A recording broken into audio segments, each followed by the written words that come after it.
I'm LaShonda Milner. I'm Christina Howell. This is Fcso 34 News. The Week in Review. Christina with our news in the spotlight.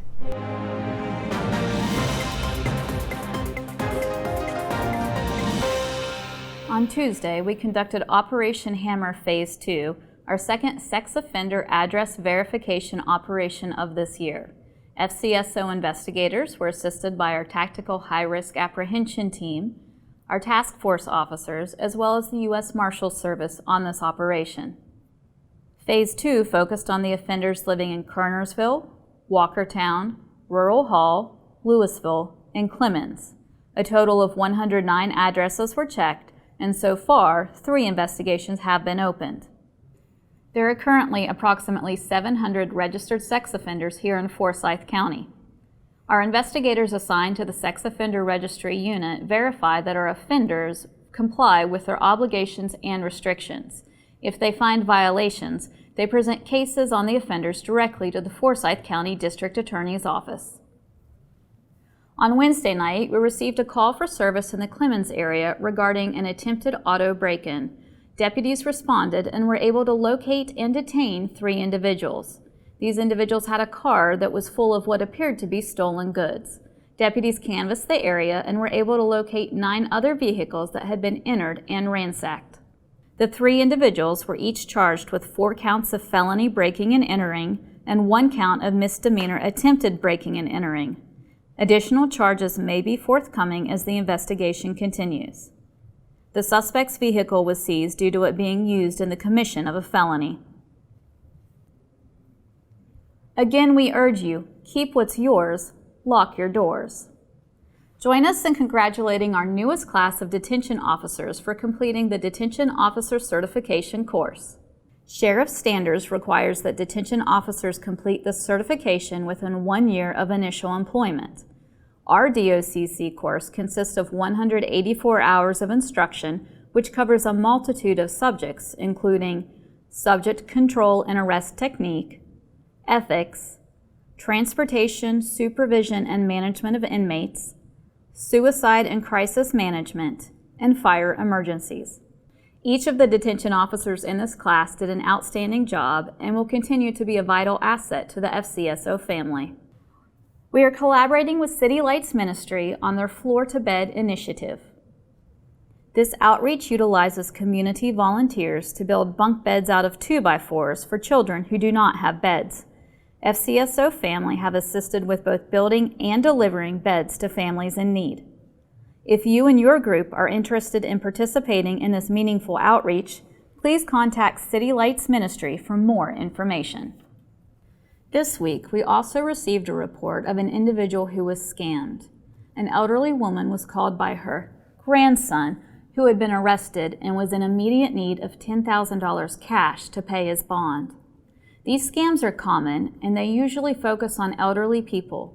They play heavily on the emotions with a family member who is in immediate need of financial assistance, and usually someone else who is an attorney who is very, very pushy. Remember, do not give money to anyone that you speak to over the phone, and you can always call us to verify information.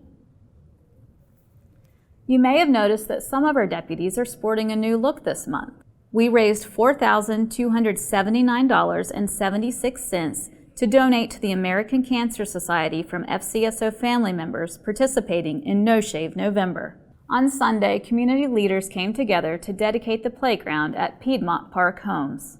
The playground was named after Hazeline Neely in honor of the more than 20 years she spent operating the after-school program there. Miss Neely's family was there to accept the honor, and food was provided to the Piedmont Park Home families in celebration of this special day.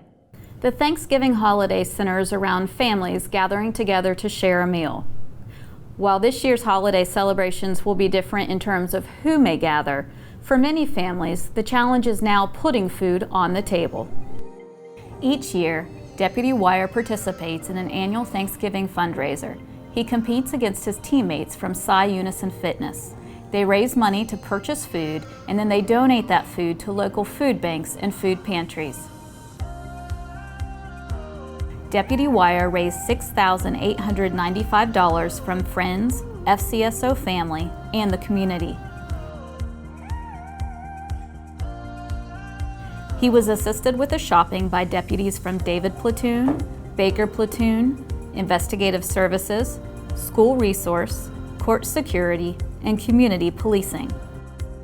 They purchased staples for Thanksgiving meals, as well as snacks, treats, and basic necessities. They then took the groceries and dropped them off to local food banks and food pantries so that families in need will have them in time for Thanksgiving. The Fcso family always comes together to support one another, and more importantly, to support our community. Christina talks with Major Carlton about his plans and mission for our detention center.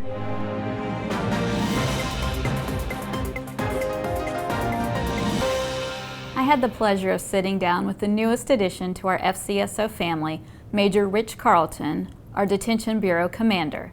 It looks simple when you look at the brick and mortar, but I promise you inside, it's a whole lot more involved than just coming in that door and getting locked up. Major Carlton started his career with the Winston-Salem Police Department before going federal. He spent some time as a special agent with the FBI, but the majority of his career was with the U.S. Marshal Service. I had 26 counties in the middle of the state. I ran a fugitive task force for the last 10 years, and I got to work with just about virtually every department and sheriff's office in those 26 counties, including Forsyth. Well, it's got a great foundation. They've had some great administrators.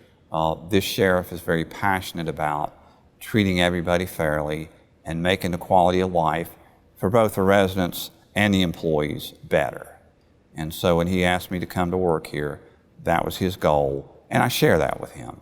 I asked Major Carlton to share some of his plans for improving the detention center for both staff and residents. Before we make any changes, it's kind of like turning a cruise ship. You got to do it slow and deliberate and focused. There's 1,016 residential beds and 261 employees. So whatever we do, we have to do it and make sure it's fair for everybody and it works for the employees. But working to improve the detention center and ultimately our community isn't just a job for Major Carlton. Well, I grew up in this community. Again, we moved here.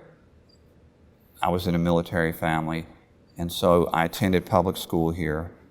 I attended North Carolina University system. I've got family that lives in Forsyth County, and so I like to feel like I'm a native North Carolinian now, even though I wasn't born here.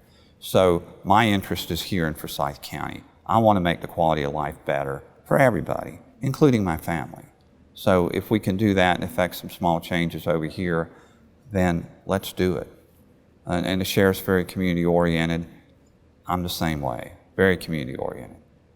When you have resources out in the community you can call on and ask them to help you maybe affect a change in the community for someone that's released, to give them a fresh start, I think it's a win-win for everybody.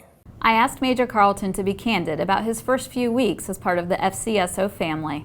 Because I've had such a long career, I haven't had many first days at a lot of places, but as first days go and first weeks, this has been phenomenal. The employees have just been outstanding. LaShonda tells you what you need to know about home and business security alarm systems.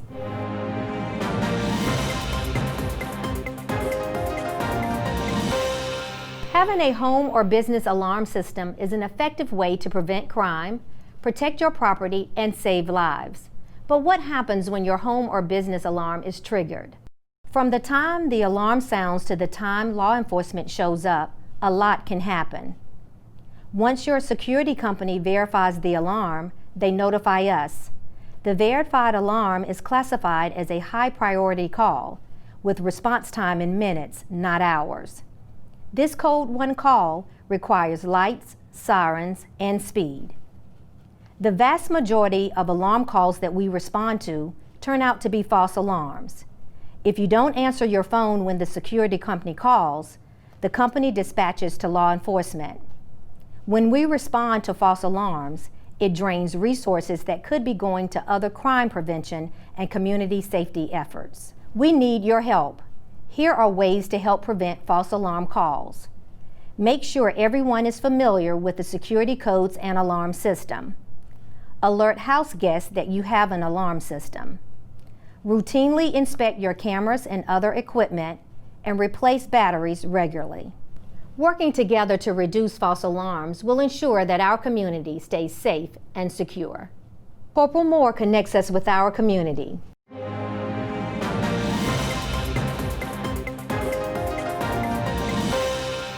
We were able to team up with Crisis Control Ministries, and we were able to deliver over 300 meals for Thanksgiving. These meals included turkey and all the necessary ingredients for a family to have a complete Thanksgiving meal. We partnered up also with Winston-Salem State University nursing students. So thank you very much, Winston-Salem State, for participating in this great event with Crisis Control Ministry. And from the men and women of Forsyth County Sheriff's Office and Sheriff Bobby F. Kimbrough Jr., we want to wish all of you a merry holiday period and a happy Thanksgiving. Thank you. Thank you for watching your FCSO 34 News, The Week in Review. Remember to like, comment, and share. Truth, transparency, And understanding.